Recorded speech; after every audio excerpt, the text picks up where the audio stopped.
memories of the year. So we had a long chat. Yeah, we had a couple good ones, so we shared them. Last game of 2024. Yeah. Is this a year that you'll remember forever for obvious reasons? Oh, for sure, and hopefully use like so many great lessons, so many great experiences. Takes strong relationships that you had prior and cements those and changes those relationships for the rest of your life. It gives you hope to experience it, and for me, it had to be experienced to truly feel what it's like to work that hard, compete that hard, to give all that you have. I'm not talking about me, I'm talking about the group. And then have that kind of success together. It's so much better than people can even explain. And the idea that you wouldn't get to feel that again is terrifying. So it's been an incredible year. I want to try to experience it again. How much do you think, I don't know if I've asked it before, but the 3-0 versus winning in Game 7, I mean, it was as much, it seemed on the ice as much celebration as it was relief in some cases. Well, just whatever your sport as a kid, doesn't matter whether you're male or female, but whatever your sport was at 12, 8, 9, 10 years old, it was never the game's over in the fourth inning or in the second half. It's bases loaded, top or bottom of the ninth. That's what we all dream of. It's always an overtime goal, Game 7.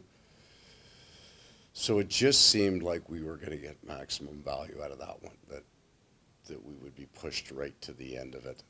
So there's, other than that game going into overtime, and probably in the last 10 minutes of the third period it is, because if they tie that game, it might be a different bit of emotions going on there. You'd like to think that you can almost say that you've experienced all things in the playoffs. You know, you've had a tough defeat. You've had a 4-0 series. You've had a big lead and lost it in a series. So you do have some experience now and to handle the emotions. Almost the one that I didn't see coming was the emotion of being up 3-0, of walking off that bench, and it's the first time in your entire life that you can say it's possible.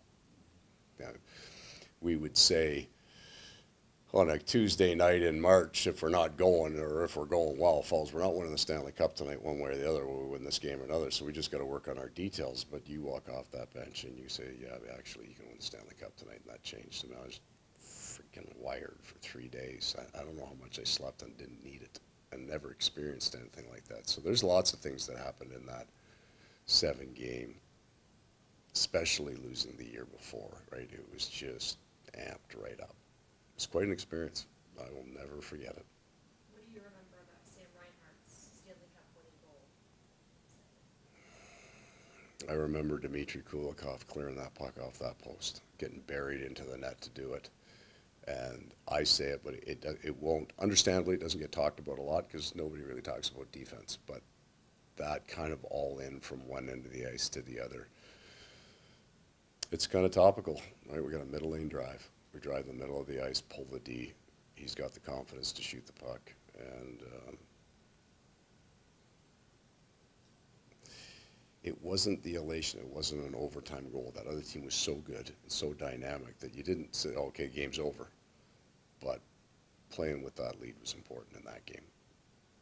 You have talked about how the challenge this season has been finding that emotional Yeah. intensity. How do you expect that to show up tonight against the New York Rangers, even though they are a playoff rival from last season? Yeah. They do look a little bit different. Well, we look inside first. In these, there were 3 probably important games that we didn't like, really didn't like. Buffalo game 3. I think Calgary is another game that we really didn't like. I understood that there's a stretch of games in there, and you can say going into Chicago, but there's a stretch of games in there at the end of November. We lost 5 of 6. You don't like losing any of those games, but I understood where we were. Like, we were almost in those games. We just didn't have it, and I thought we were behind it a little bit, but we knew why. But we didn't like our Montreal game. And I'm not being disrespectful to Montreal. They worked hard, they played well, and they went into Tampa, did the exact same thing the next night. So it's legitimate, well earned. But for what we can do in terms of influencing a game, we weren't there. There's a whole bunch of those games like that last year. But having not won the Cup, it's just a learning experience. This is, where do you find that emotion? The National Hockey League usually brings it to you. right? You're trying to make the playoffs. I think the entire first year we were here, there's lots of emotion in the building because we lose that game, we might not make the playoffs. And then, so how do you find it? We've been pretty good. When we didn't like our game, dealing with it. We don't move on without talking about it. But we deal with what we didn't like, and we've got to have a couple areas of our game got to be a whole lot better.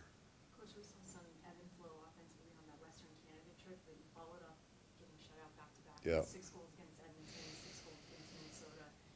Anything that maybe sparked the offense kind of back to life that you can draw upon going into tonight?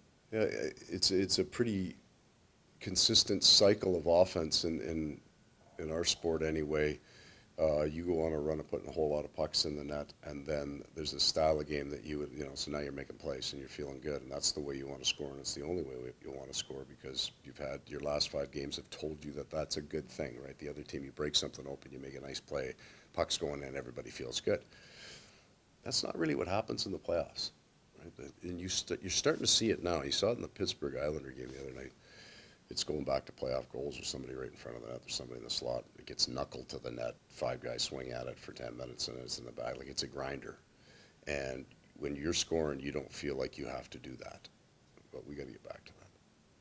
Looking at Nikolai, I know you said he's out tonight, yesterday, but is there a broader timeline or just general day-to-day for him right now? Yeah, so he skated today. I think I don't know the answer. It's going to be as soon as he feels that he can do the things he needs to do. This is not an injury that we're worried about becoming chronic. It's more pain tolerated, and that's not even fair because he would play with it if it's just we need him to heal a little bit, and then he'll come back in and he won't come out.